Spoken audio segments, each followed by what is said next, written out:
여러분 안녕하세요. 고생하셨습니다. 지난 20강 정말 많은 내용을 컴팩트하게 좀 빠르게 진행을 하다 보니까 여러분께서 따라오시기 정말 좀 부담스러우시지 않았을까 싶습니다.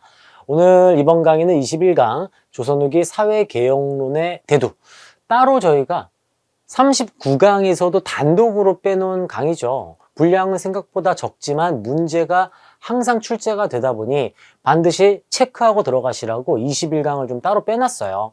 분량은 적기 때문에 20강, 지난 회차 때 정말 숨가쁘게 우리가 들어갔던 조선 후기에 사회, 경제 사회 파트 한번 간단하게 정리를 하고 오늘 들어갈 21강의 사회개혁론의 변화 살펴보도록 하겠습니다.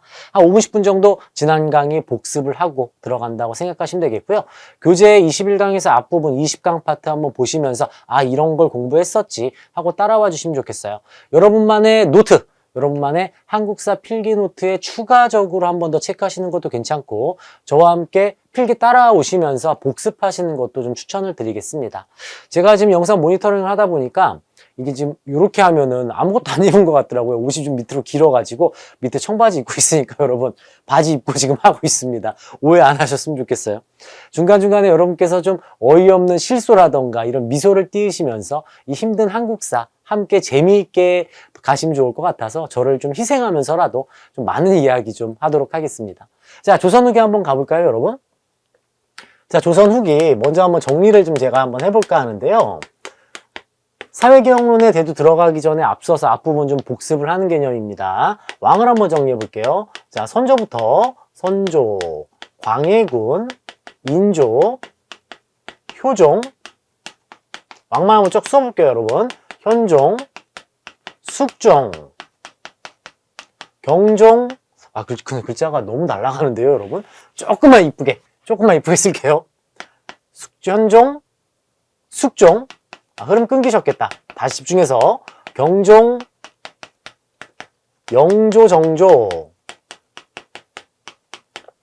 순조, 헌종, 철종까지 우리 각각 왕들의 에피소드를 싹 정리하고 들어왔었죠. 태정태세, 문단세, 예성년중, 임명선, 선, 광인, 효현, 숙경영, 정순, 헌철, 고순. 고순은 근현대사에서 살펴볼 거라서 철종까지만 한번 써봤어요. 자, 노란색으로 조선 후기 정치사 한번 살펴볼까요? 붕당 정치의 시작과 함께 선조 때 사림이 동인과 서인으로 쪼개지게 됐고요. 동인과 서인. 다시 동인이 북인과 남인으로 쪼개집니다. 이조전랑 임명 문제. 그리고 뒷파트에서는 정열이 모반 사건과 정철의 건저희 사건으로 북인 남인으로 쪼개졌죠. 이 광해군 때는 북인과 함께 중립외교를 실시했었고 선조 시기 임진왜란이 일어납니다. 임진왜란. 광해군 때는 전후 복구 사업을 단행했고요. 인조 반정으로 광해군 몰락하고 북인도 함께 없어졌으며 서인 주도 남인이 참여한 인조 반정으로 남인과 서인의 대립으로 이어졌죠. 인조 때 친명배금 정책으로 정묘호란과 병자호란이 일어납니다. 정묘호란, 병자호란. 이어서 효종 때는 아버지의 복수를 해야 한다. 효성스러운 아들 효종이잖아요. 북벌운동이 실시됐으나 서인의 정권 유지 수단에 불과했음을 알 수가 있고 요 현종과 숙종 때 붕당 정치의 변질이 단행됐어요. 현종 때는 2차 예속 논쟁이, 1, 2차 예속 논쟁이, 숙종 때는 세 차례의 환국이 이어집니다. 예송과 환국이 발생했던 시기, 붕당 정치의 변질이죠. 경종은 일찍 죽으면서 영조, 정조 때, 이때는 탕평책이 실시가 됐어요. 왕권 강화 탕평책의 영조, 시시비비 탕평책의 우리 정조, 짱용영, 쪼개문신지의 정약용 묶어서 정리를 할 수가 있습니다. 하지만 순조원정 철종으로 들어가면서 안동김씨, 풍양조씨, 안동김씨의 세도정치기로 이어졌죠. 세도정치기. 이 노란색으로 살펴볼 수 있는 붕당 정치의 시작과 붕당 정치의 변질, 탕평책과 세도정치기. 이게 큰 맥락의 조선 후기 정치사 파트였어요. 이 빨간색으로 쓴 건 제가 이 당시에 양난, 임진왜란과 병자호란으로 우리가 공부를 하고 있는 큰 전쟁이라 할 수 있겠고요. 군사제도로 봤을 때는 임진왜란 도중에 훈련도감 창설했고, 인조가 호란 때 털리고 청나라 복수해야 한다. 청청청 수어청 어영청 어영청이죠. 어영총이 아니라 청청청입니다. 수어청 어영청 총용청. 다시 인조 이후에 숙종 때 금유형이 만들어지면서 5개의 군사 제도 조선 후기 5군형이 완성이 됩니다. 5군형. 조선 후기는 이 5군형을 바탕으로 중앙군이 이제 운영이 되고 있었고요. 선조 때 지방군으로 이제 소고군을 설치했죠. 소고군. 양반 노비까지 포함시키는 소고군 설치가 단행되기도 했어요. 군사제도는 이렇게 들어갔는데 중요한 것은 정치체제죠. 정치체제. 명종 때 상설기구화가 된 비변사가 숙종 시기에 완전히 핵심 권력기구로 성장을 해버립니다. 비변사가 나오면 조선 후기의 정치구나. 이렇게 우리가 또 한 가지 키워드를 잡을 수가 있겠습니다. 숙종 때의 비변사의 핵심 권력화. 큰 맥락으로 이렇게 살펴봤고요. 지난 시간에 했던 경제사회 파트 한번 들어가 볼까요? 자, 임진왜란 이후에 이때 중요한 거 있죠. 이 임진왜란 병자호란 이후 여기 정리할게요. 모내기법이 전국으로 확대가 됐고, 그쵸? 모내기법 전국 확대. 광해군 때 대동법을 실시합니다. 대동법. 이 대동법은 숙종 시기에 전국으로 확대가 됐어요. 전국 확대. 이때 전국 확대. 이 대동법이 굉장히 중요하지 않았습니까? 대동법으로 인해서 상품, 화폐, 경제가 발달했고요. 여기에서 등장한 용어들이 있었어요. 공인이 등장하였으며 물건 납품업자, 공인이 후에 독점 거래를 하는 도구로 성장을 하고 후로 들어가면 이제 사상, 만상, 유상, 송상, 경강상인, 내상 이런 사상이 등장하기도 합니다. 모내기법이 전국으로 확대되고 상품화폐 경제가 실시가 되었고요. 숙종 때는 화폐, 상평통보가 전국으로 유통되기도 했어요. 상평통보. 지금 우리 경제 파트 좀 디테일하게 살펴보고 있습니다. 대동법 실시, 상품화폐 경제, 공인이 도구로 성장을 했으며 도구는 사상으로 이어졌죠. 그 다음 정조 때는 상공업의 유통을 단행하기 위해서 신해통공, 금난정권을 폐지시켰습니다. 정조 때 금난정권 폐지. 굉장히 중요한 부분들이에요. 수치체제로는 광해군 때 대동법이 첫 실시가 됐다면 인조 때 실시가 된 게 영원히 고정시킨다. 영정법이었습니다.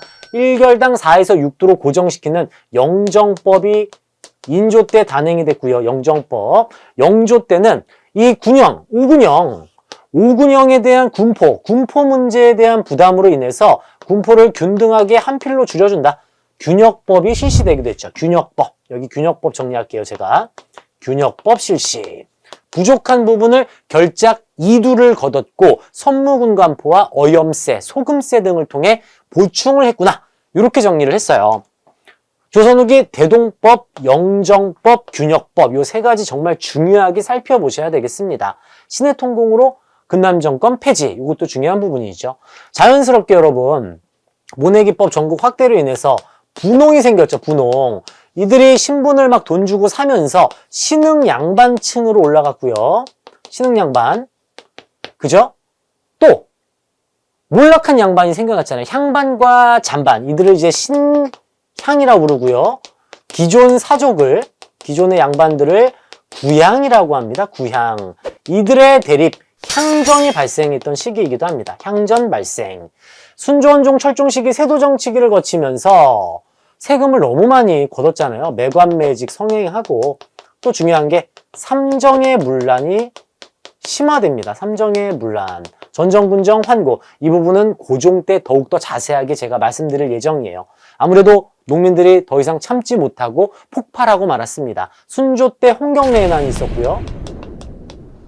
철종 시기 진주에서 몰락양반 유계춘이 백낙신의 수탈에 저항하면서 진주농민봉기를 일으켰으며 이게 전국으로 확대되면서 임술농민봉기로 이어지기도 했습니다. 그리고 중요한 게 단독 문제로 종종 나오죠. 철종 시기 농민봉기를 해결하기 위해서 삼정 이정청을 설치했으나 큰 효과를 보지 못했다. 이것도 한번 우리가 이야기하고 왔어요. 삼정, 이정청 설치. 정치, 경제를 좀 묶어서 한번 정리를 하고 있고요. 조선 후기에 민영수공업이 활성화되면서 광산 전문 경영인 떡대와 그리고 동구를 관리하는 이 혈주, 이 고용이죠, 고용. 동구를 직접 운영하는 이 혈주와 떡대 이런 식으로 새로운 이 직업들이 쏟아지기도 했습니다. 민영수공업의 발달, 이게 또 조선 후기의 특징이에요. 정치사 흐름과 함께 경제, 사회 파트를 지금 묶어서 간단하게 한번 축약해서 정리를 한번 해봤고요. 물론 여기보다 더욱더 지난 강의에서 자세하게 했으니까 큰 흐름을 한 번 더 복습 차원에서 정리를 해봤고, 여러분께서도 이렇게 안 보고 한번 쓰실 정도가 된다면 완벽하게 숙지를 하셨다고 생각이 되겠습니다.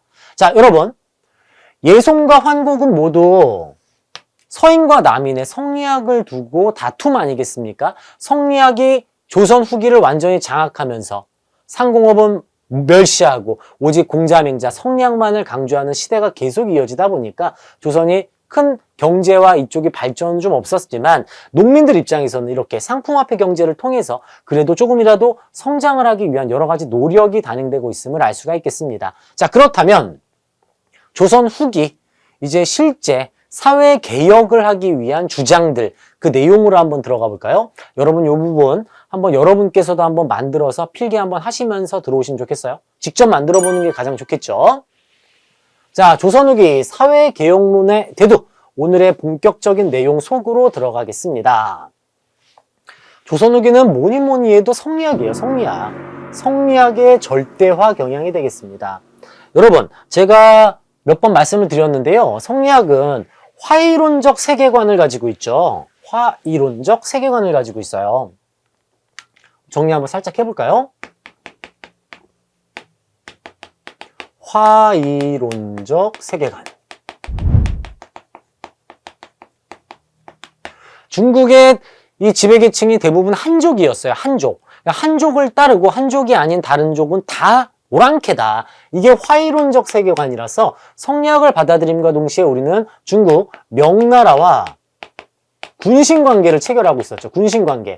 자, 그런데 임진왜란 때 명나라가 도와줬습니다. 임진왜란 시기 명나라의 지원으로 인해서 이제 더 이상 군신관계가 아니라 부자관계로 바뀌어버려요.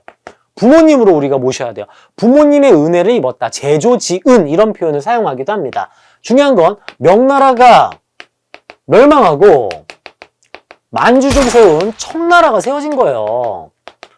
청나라는 여러분 화이론적 세계관에서 오랑캐 아니겠습니까? 그러니까 조선의 성리학자들이 청나라 인정을 안 하는 거죠. 그래서 정묘호란, 병자호란 막 터지고 이런 문제가 발생하는 거고요. 자연스럽게 이제 우리가 명나라의 뒤를 잇고 있다. 우리가 작은 중국이다. 소중화 사상이 만들어집니다. 작은 중국이다. 우리가 성리학을 이제 이어받은 나라다. 저기 오랑캐 청나라다. 이렇게 무시하는 경향이 만들어지고 있었어요. 조선 후기 붕당 정치의 변질과 함께 오직 성리학만을 강조하는 성리학의 절대화가 일어나게 됩니다. 인조반정 이후에 명분, 의리, 즉 명나라와의 의리를 지켜야 된다는 이런 명분론이 강화가 되었고요. 주자가 성리학을 집대성한 주의를 높여서 주자라고 불러요. 이 주자 중심의 성리학이 절대화가 되고 있죠. 즉 주자가 남긴 경전을 그대로 그냥 암기하고 그걸 달달달달 외우고 이런 개념이었어요. 자, 그러다 보니까 윤휴와 박세당이 이거 현실적으로 성리학, 공자맹자 이게 크게 적용이 안 되지 않냐. 그래서 육경과 제자백과 등에서 이 성리학의 모순을 좀 해결하기 위해서 성리학을 좀 새롭게 접근을 하고 있었는데 대다수의 고지식하고 보수적인 살인 집단들이 윤휴와 박세당을 사문난적으로 몰아버리면서 제거를 해버립니다. 그러니까 더욱더 굳건해지는 보수적인 성리학임을 알 수가 있어요. 계속해서 이렇게 성리학의 절대화와 형식만 강조를 하다 보니 조선 후기 정제두가 강화도에서 강화학파를 이제 이어가면서 성리학의 절대화를 비판하며 이 양명학을 받아들이기 시작하죠. 양명학은 중국 명나라 왕수인이 집대성한 학문으로서 알았고 깨달았으면 실천해라, 행동으로 옮겨라, 지행합의를 강조합니다. 실천. 즉 이론만 빡시게 공부하지 말고 실천도 해야 한다. 이게 양명학이에요. 양명학도 유학의 한 일파입니다.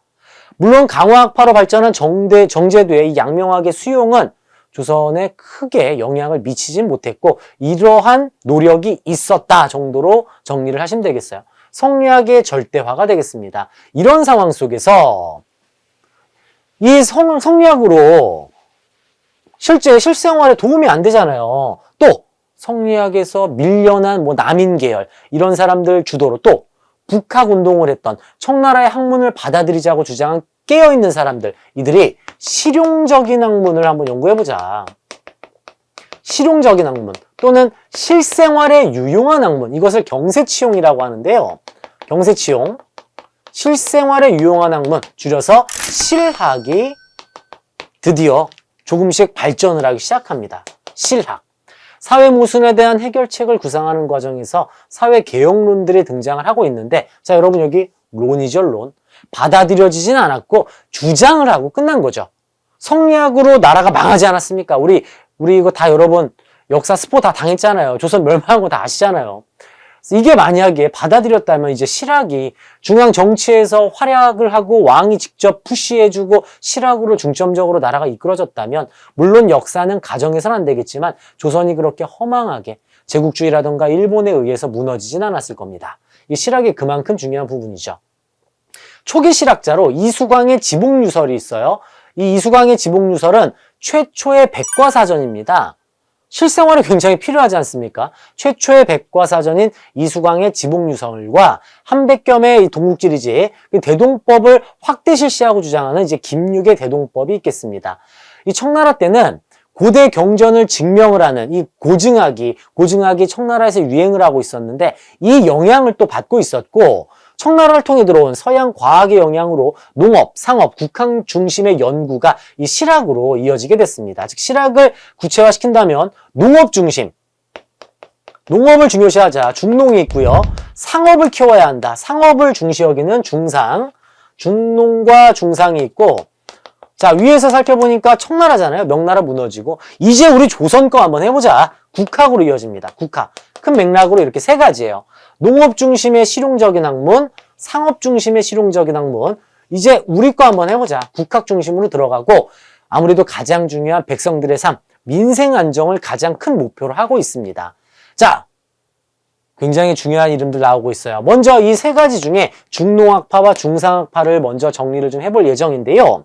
중농학파부터 한번 살펴볼까요? 농업을 중요시 여긴 중농학파입니다. 농업을 중시 여긴 중농학파, 유형원과 이익, 정약용, 이렇게 세 명의 학자들이 등장을 하고 있어요. 유형원이 이 반계수록이라는 책에서 주장한 균전론이 있습니다. 유형원의 균전론. 자, 여기에는 이 개혁론만 좀 써놓을게요. 여러분 교재와 제 옆에 띄워놓은 화면을 같이 보시면 되겠습니다.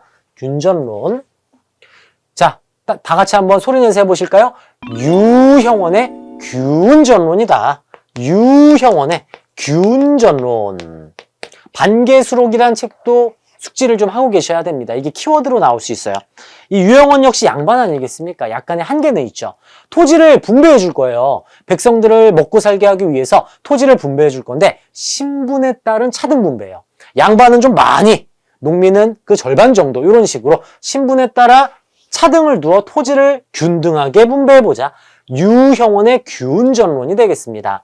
두 번째, 이익의 경우에는 한전론을 주장했는데, 한은 제한, 한계를 두겠다라는 뜻이 되겠고요. 먼저 원리를 이해하고 내용으로 한번 가볼까요? 자, 땅이 이렇게 있으면 권력을 가진 양반이 강제적으로 땅을 다 빼앗을 수도 있지 않습니까? 한 평에 막 10,000원인데 한 평에 1,000원 주고 뺏을 수도 있잖아요.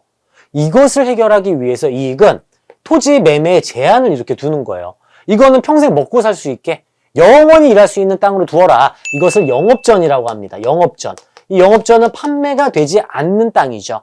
즉 먹고 사는 것은 꼭 이렇게 영업전을 두어서 판매를 금지시켜서 농민들이 먹고 살 수 있게 하고, 나머지 토지에 대한 이 부분만 매매할 수 있게, 이게 한전론이죠. 토지 매매에 제한을 둔다. 영업전은 매매와 양도가 금지되어 있고요. 나머지만 허용하는 개념으로 한전론을 성호사설이라던가 이런 책들에서 이익이 주장을 하고 있어요. 이게 한전론 중요합니다. 토지 판매에 제한을 둬야 나도 이익이 좀 있죠. 아하! 제한을 둬서 이익을 좀 생겼군요. 이익을 두는군요. 이런 것도 또 하나의 키워드를 할 수 있겠어요. 또 이 이익의 경우에는 나라를 좀 먹는 6가지 폐단을 지적하고 있는데, 노비제, 과거제, 양반 문벌제, 사치미신, 게으름과 승려, 이러한 것들에 대한 폐단을 지적하면서 이렇게 좀 개혁이 필요하다, 이것을 강조한 인물이 이익이 되겠어요. 하지만 역시 한전론이죠. 의견에 불과했다라는 거죠. 받아들여지진 않습니다. 자, 다음 멤버로 정약용입니다. 우리 정약용 선생은 정말 많은 책을 썼어요. 여유당전서, 목민심서, 경세유표, 흠음신서, 정말 많은 책을 쓸 수 있었던 이유는 세도정치기에 유배를 가지 않았습니까? 유배지에서 엄청난 저술활동을 통해서 이렇게 글들을 많이 남기고 있고요. 이 중농학파로 본 정약용은 여전론을 주장합니다. 여자는 고을 여자예요. 마을, 고을 여자. 이 마을 사람들이 함께 농사를 짓고 함께 분배받는 형식이 여전론입니다. 집단 농장의 형태인 여전론과 전국의 토지를 국유화하여 정전을 편성해보자. 정전, 즉 백성들에게 땅을 나누어주고 공동으로 경작한 땅에 대해서 세금을 걷게 하면 국가도 부유해지고 백성들의 삶도 안정화될 것 아니냐. 이게 정약용의 여전론과 정전론이 되겠어요. 정전론. 자, 유형원, 이익, 정약용 모두 나올 수 있습니다, 여러분. 이거 확실하게 숙지하셔야 돼요. 단독 문제가 나옵니다. 중농학파. 농업을 중시하긴 유형원의 균전론, 유형원의 균전론. 그 다음 토지매매 제한을 두어서 이익을 갖자. 이익의 한전론. 그리고 여전론과 정전론을 주장한 우리 정약용 선생. 이 세 명이 대표적인 중농학파 실학자들이 되겠고요. 자, 상업을 중시하긴 중상학파 실학자도 우리가 한번 같이 살펴볼까요? 중상학파입니다. 4명이 나와요. 4명. 자, 유수원. 대단한 인물이에요. 선비, 농민, 수공업자, 상인, 직업적 평등을 갖자. 농민은 장사하면 안 되냐? 농민도 장사할 수 있고 양반도 장사할 수 있지. 신분의 직업적 평등과 전문화를 주장한 유수원은 우서라는 책을 남깁니다. 자, 여러분, 유서, 또 유수원, 이응시우 똑같지 않습니까? 약간 억지긴 한데 하나라도 좀 더 챙겨드리고 싶어서 또 한번 언급을 해봤고요. 유수원의 우서, 신분의 직업적 평등을 주장한 유수원이 되겠고, 홍대용입니다. 홍대용, 지구자전설을 주장한 인물이에요. 지구자전설, 줄여서 이제 지전설이라고 하죠. 무슨 갈릴레오 갈릴레이라던가 코페르니쿠스처럼 스스로 이걸 알아낸 것은 아니고 청나라를 통해 받아들이고 이해를 한 거죠. 기술혁신과 문벌제도 철폐 주장, 요거 중요합니다. 중국 중심의 세계관을 비판하게 된 것은 천문학을 통해서 세계가 굉장히 광범위하다는 걸 알고 지구자전설, 지구가 자전을 하고 있으며 세계는 중국 중심으로 돌아가고 있는 것이 아니다. 이걸 주장한 게 홍대용이 되겠습니다. 홍대용의 임하경륜, 그리고 우리가 한능검에서는 의산문답이 키워드로 나온 적이 있죠. 의산문답 담원서라는 책을 통해서 중상학파 실학자 홍대용에 대한 문제가 나온 적이 있습니다. 자, 이어서 박지원이에요. 양반전을 쓴 인물이죠. 양반전. 양반전도 우리 박지원의 저서가 되겠고요.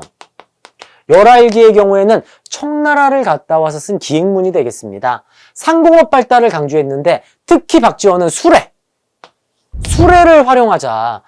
우리가 지난 시간에 살펴봤던 게 강을 중심으로 포구 상업이 발달하지 않았습니까? 산이 워낙 많아서 강을 이용한 상업이 발달하고 있었어요. 그래서 육로를 통한 상업은 좀 미비하니까 수레를 만들어서 육로를 활용하자. 그걸 강조한 게 박지원이 되겠습니다. 양반의 역시 문벌제도와 비생산성을 비판하면서 소비를 강조하기도 했어요. 소비를 강조한 인물이 이제 박지원이 되겠고요. 박제가가 소비의 끝판왕이죠. 소비 무조건 중요하다. 박제가의 북하기를 보면 이런 말이 나와요. 재물은 마르지 않는 샘물과도 같다. 만약 우리가 옷이 찢어졌는데 그냥 꼬매 입으면 옷 만드는 사람 망한다. 밥그릇이 찌그러졌는데도 밥그릇 새로 안 사면 밥그릇 만드는 사람 망한다. 적절한 소비를 해야 한다. 이거 지금 논리 아닙니까? 지금의 자본주의 논리 아닙니까? 그걸 강조하는 게 박제가이기도 해요. 상공업의 발달, 청나라와의 무역을 더욱더 많이 해야 하며 박지원과 마찬가지로 수레와 선박을 이용해야 되고 소비를 강조했다. 이게 박제가의 북하기가 되겠어요. 자, 여러분 조금 헷갈리시면 중농학파하고 중상학파를 봤을 때 중농학파 실학자들은 이름에 모두 이응이 들어갑니다. 유, 형, 원, 이, 익, 정, 약, 용. 유, 수원, 수원, 대용, 지원, 재가. 아하! 이응 다 들어가면 중농학파구나. 이 인물들만큼은 여러분 꼭 숙지를 해두셔야 돼요. 중농학파 실학자들과 중상학파 실학자들이 되겠습니다. 자, 이번엔 국학으로 한번 가볼까요? 우리 민족의 학문을 이제 본격적으로 연구를 하기 시작하죠. 여기는 여러분 제가 지울게요. 저희가 영상으로 만나면 좀 장점이 앞으로 또 돌려볼 수도 있고 정지 버튼도 누를 수 있지 않습니까? 필기하실 시간을 제가 기다리면 영상이 너무 길어져서 여러분께서 그걸 좀 활용하시면서 함께 하시면 좋겠고요. 자, 이익도 나왔네요. 이익. 한전론을 주장한 우리 이익 선생, 중농학파 실학자였어요. 실증적, 비판적 역사를 서술하고 있으며 중국 중심의 역사관을 탈피하고 우리 민족을, 한민족을 주체적 자각을, 민족에 대한 주체적 자각을 높인 인물이 이익입니다. 참고만 하시면 됩니다. 자, 이어서 안정복의 동사강목. 우리 역사의 독자적 정통론을 체계화한 동사강목이 있고요. 이긍익의 연려실기술. 조선의 정치와 문화를 정리한 이긍익의 연려실기술. 한치훈의 경우에는 해동 역사를 통해 민족사의 인식의 폭을 확대하면서 중국과 일본의 자료를 참조하며 우리 민족의 역사를 강조를 했죠. 이종희의 동사는 고려를 강조하고 있고 이게 중요하죠. 유득공의 발해고. 이 발해고에서 최초로 통일신라와 발해를 남쪽과 북쪽, 남북국 시대라고 명시를 해놨어요. 남북국 시대, 통일신라와 발해, 남북국 시대는 유득공의 발해고에 들어가 있습니다. 최초입니다. 남북국 시대를 명시한 게. 또 추사 김정희, 글씨로 또 워낙 유명하지 않습니까? 진흥왕 순수비, 이 북한 산비를 연구해서 이것이 진흥왕이 직접 방문을 해서 만든 비석이다. 순수비라는 게 왕이 직접 순행을 가서 만든 비석이란 뜻이에요. 진흥왕 순수비임을 입증한 게 김정희의 금석과안록이 되겠습니다. 이 문제를 여러분, 우리가 여러분 내신 시험이 아니고 한능검 자격증 시험이잖아요. 그쵸? 단독 문제로 하나만 확 빼서 문제 출제하기는 어려워요. 키워드로 나오는 거죠. 안정복이란 이름이 나온다거나 한치훈이나 뭐 해동역사, 이종희의 동사 이런 책들이 나오면 아, 이거 조선 후기구나. 조선 후기에 관련된 내용을 찾는 그런 형식으로 문제가 출제가 되니까 너무 부담 갖지 않으셔도 돼요. 여러분 좀 재밌는 얘기 하나 해드릴까요? 재밌는 얘기보다 약간 슬픈 얘기이기도 한데 이연이라는 우리 할아버지가 암이 걸리신 거예요. 근데 암을 겨우겨우 완쾌를 하셨어요. 얼마나 기쁜 소식이에요. 근데 다음에 암이 유발해 버립니다. 암이 다시 유발했어요.